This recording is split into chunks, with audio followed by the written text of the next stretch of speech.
the only people who are able to do that are Ferrari themselves. And if Ferrari are refusing to work on the car because I've installed this 296 challenge kit to it. Last month, a stranger arrived at a garage in Leicester carrying secrets worth millions. He spent years inside Ferrari's most protected technical world, and he was never supposed to leave. But he did. He walked away from everything, found Mat Armstrong, and told him exactly how Ferrari keeps legally owned cars switched off. What he revealed is not just about one Ferrari. It is about the car parked outside your house. The dead Ferrari is alive, and the truth is worse than anyone imagined. The engine that Ferrari killed is running right now, and the company that killed it is the one that brought it back to life. Let that sink in for a second, because everything about this story leads back to that single uncomfortable fact. In May of 2026, Mat Armstrong uploaded the video the entire car world had been waiting for, and inside it, the wrecked Ferrari 296 GTB that an official dealership declared impossible to save finally roared awake. The same company that ignored him, blocked him, and stonewalled him for the better part of a year suddenly opened its doors and helped him finish the job. But the reason this story exploded across the internet is not the happy ending. It is what was revealed along the way about how Ferrari really operates behind the curtain. Because a man with years inside Ferrari's technical world came to Mat with knowledge the company never wanted public. Knowledge about software locks. Knowledge about why a legally owned car can be held hostage by its own manufacturer. And when you hear what was actually keeping this $330,000 machine dead all those months, your jaw will hit the floor. Because it was not what anyone predicted. Not the experts, not the fans, and certainly not Mat himself. Here is the part that should genuinely unsettle you. A grown man legally purchased a car, rebuilt it with his own hands through months of late nights and crushing setbacks. And a company an entire continent away held a digital key to his property and simply refused to turn it. That is not some warning from a science fiction film about a distant future. That happened to a real man in a real garage in England. And the deeper this story goes, the clearer it becomes that the same thing could happen to anyone who owns a modern car. That includes the car sitting outside your home right now. So how does a Ferrari end up on death row in the first place? It starts with one arrogant driver, one open road on a Mediterranean island, and one decision that turned a masterpiece into scrap in less than 5 seconds. One arrogant decision destroyed a masterpiece in seconds. A British-registered Ferrari 296 GTB was shipped out to the island of Cyprus, and its owner decided he was better than the machine. He switched off the driver aids, the electronic guardian angels that keep 830 horsepower from killing you, and he pushed the car hard on an open road. The Ferrari punished his confidence instantly. He lost control and slammed into something unforgiving. The suspension was ripped clean out. The floor was pierced. The wiring that runs through the car like a nervous system was shredded beyond recognition. The local Ferrari dealership came to inspect what remained. They walked around the broken body, produced an estimate so enormous it bordered on insulting, and then delivered the sentence that started this entire war. A 296 damaged this badly could not be repaired through official channels. It was, in their words, simply not possible.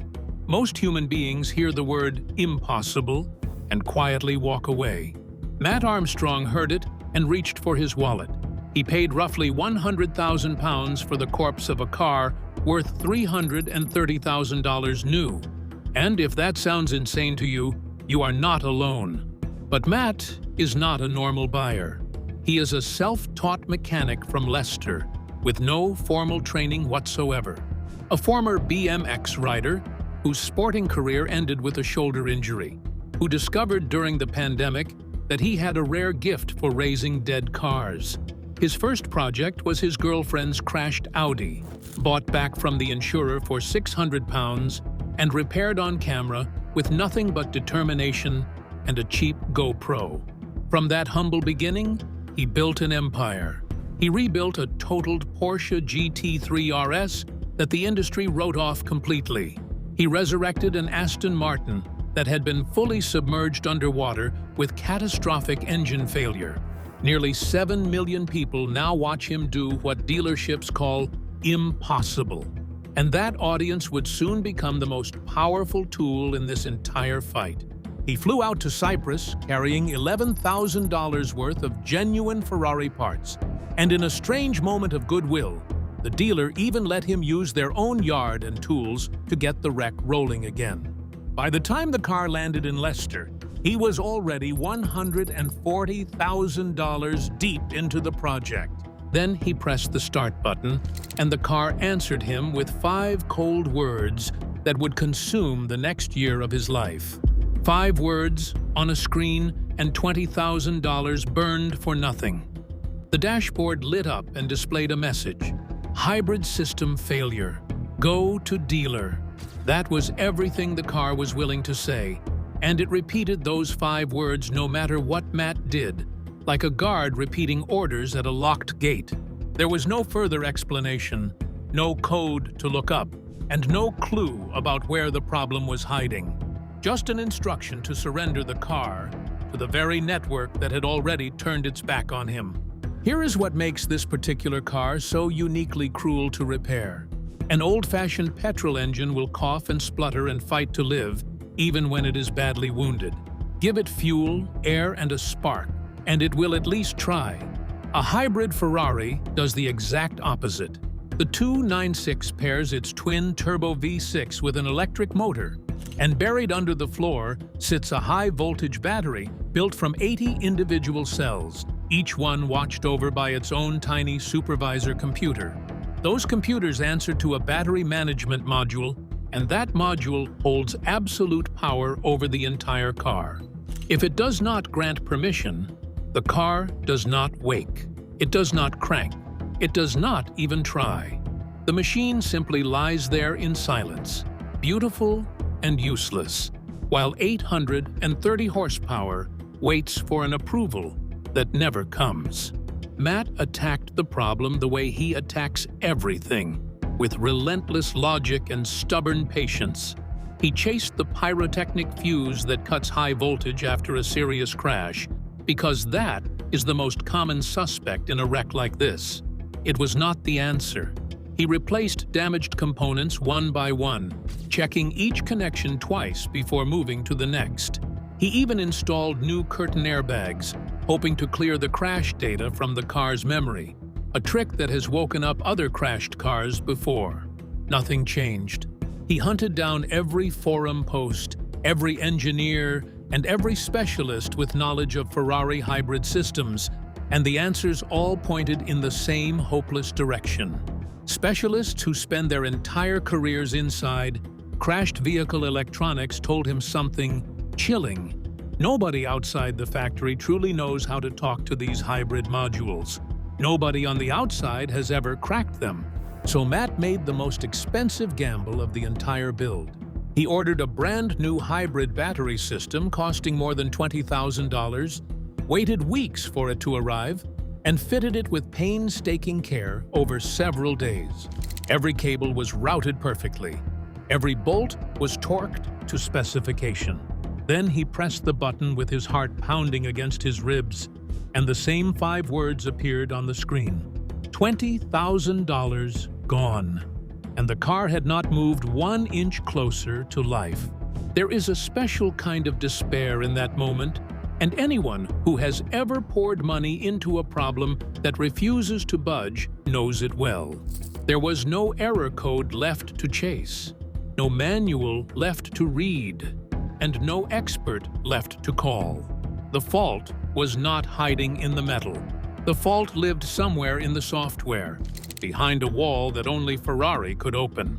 So Mat called Ferrari and asked for help. What they told him turned a repair project into a war. Ferrari slams, the door, and blocks the parts. Ferrari's answer was as cold as it was simple. The repairs had not been carried out by an authorized Ferrari technician. The car had been rebuilt outside their certified network, and therefore, they would not touch it. Months of labor, mountains of money, and craftsmanship their own dealer called impossible counted for exactly nothing because the wrong hands had done the work. The quality of the rebuild was never even questioned. Only the identity of the builder mattered, and there was a brutal catch hiding underneath that refusal. Before a crashed Ferrari can even enter the official network for diagnosis, it must first pass inspection by a Ferrari-approved body shop. Mat's car, rebuilt by Mat himself in his own unit, was never going to pass that gate. The system was not just unhelpful, it was sealed shut by design. A perfect loop with no entry point for an outsider. Most people would have surrendered right there, sold the shell for parts, and counted their losses. Mat instead did something gloriously defiant. If Ferrari would not help him rebuild a road car, he would build something Ferrari never built at all.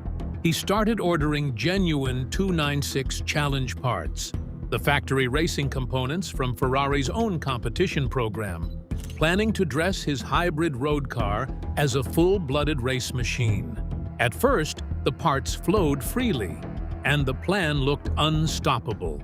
Then, without warning, the orders froze. A representative explained that Ferrari needed to ensure every part it produces goes to the correct vehicle. In plain language, parts were now chained to specific car identities, and his car was not on the approved list. His team found a loophole and kept building anyway. But the engineering challenge was savage. The real challenge race car has no hybrid system at all, and its cooling runs through a large central radiator. Mat's car still carried its heavy battery, so he had to fabricate brackets, ducts, and mounts to force a race car cooling layout to live alongside hardware the race car was never designed to carry. The work took weeks of trial and error that no documentation on Earth could guide, because the combination had never existed before. When the dust finally settled, he owned the only hybrid 296, wearing a genuine challenge body anywhere on the planet. One of a kind, magnificent, and still completely, stubbornly dead. Which is precisely when someone from inside Ferrari's world decided he had seen enough.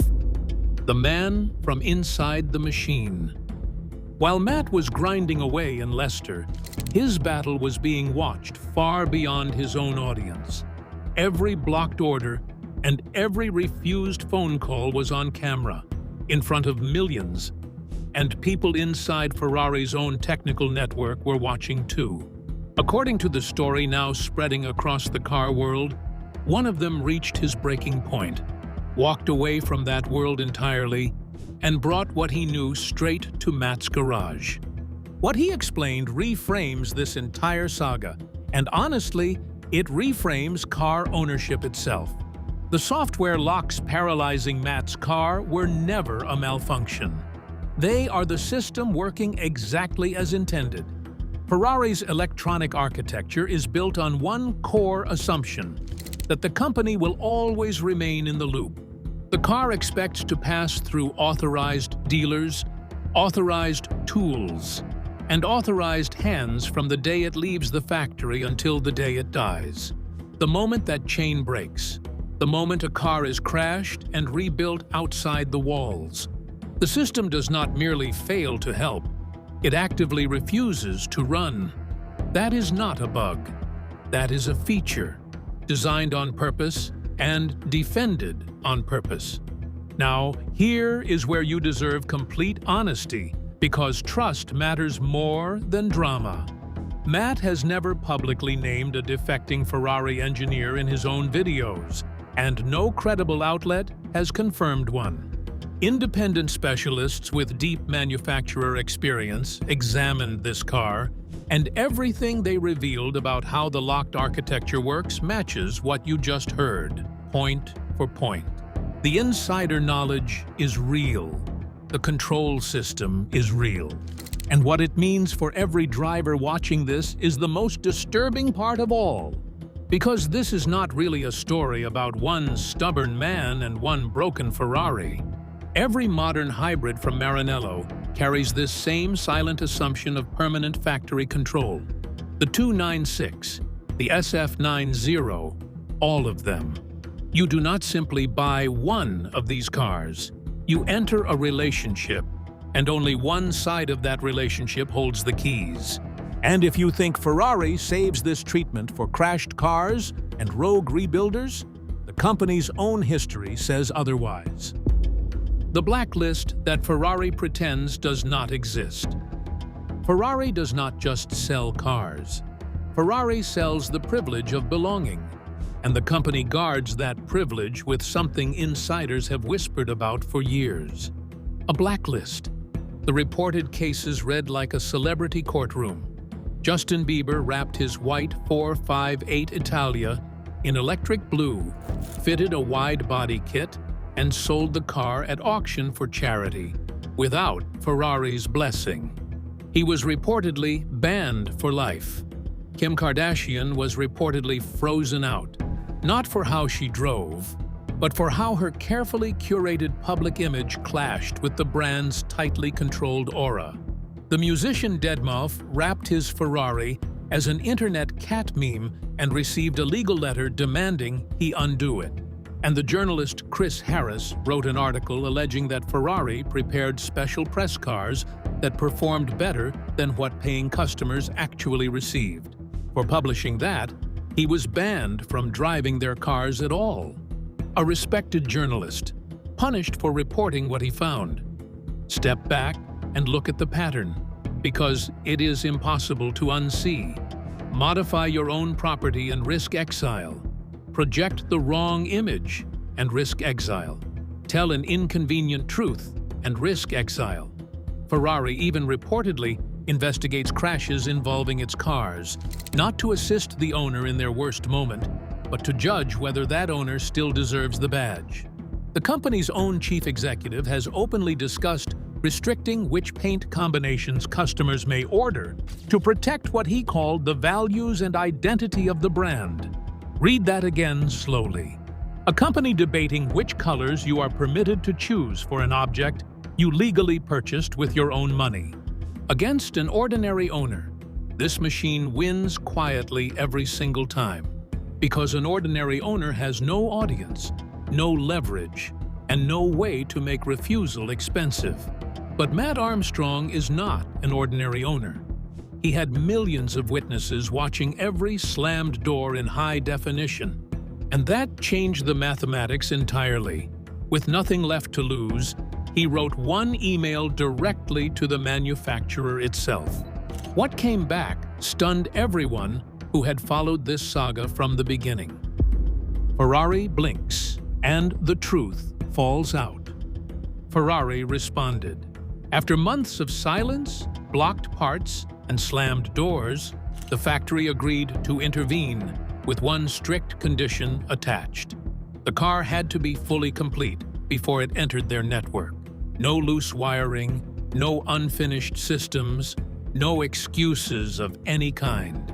It was a final trap of sorts, because completing the car meant spending even more money with zero guarantee of success, and any component Ferrari judged improper could trigger ruinous demands once the car was inside their walls. Mat accepted the risk anyway, finished every last detail, and handed his one-of-a-kind creation to the very company that had fought him at every single turn. Then came the revelation that turned this entire saga on its head. When Ferrari's technicians finally connected their factory tools, the fault that defeated everyone for the better part of a year was not the hybrid battery at all. It was a disconnected electronic handbrake and a faulty start button. That is the whole answer.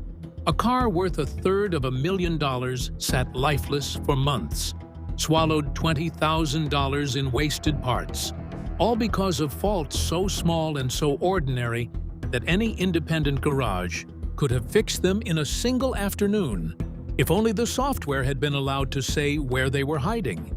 That is the truly shocking revelation, and it is far scarier than any rumor about defecting engineers. The wall around this car was never built from complex engineering. It was built from withheld information. The diagnosis was trivial. The access was forbidden. Those two sentences should follow you around for a while. So understand what this means for you. Because if your car was built in the last decade, it almost certainly carries software you cannot read, cannot reset, and cannot override without the manufacturer's permission. As cars become rolling computers, every driver inches closer to the question Matt was forced to answer the hard way. When the screen says no, and the company holds the only key, do you actually own your car?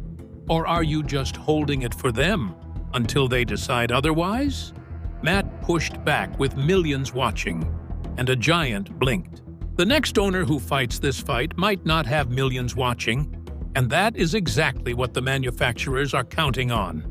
If a company can decide whether your own car is allowed to start, tell me in the comments whether you believe you truly own anything you buy. Drop your thoughts below and subscribe, because this fight is only getting started.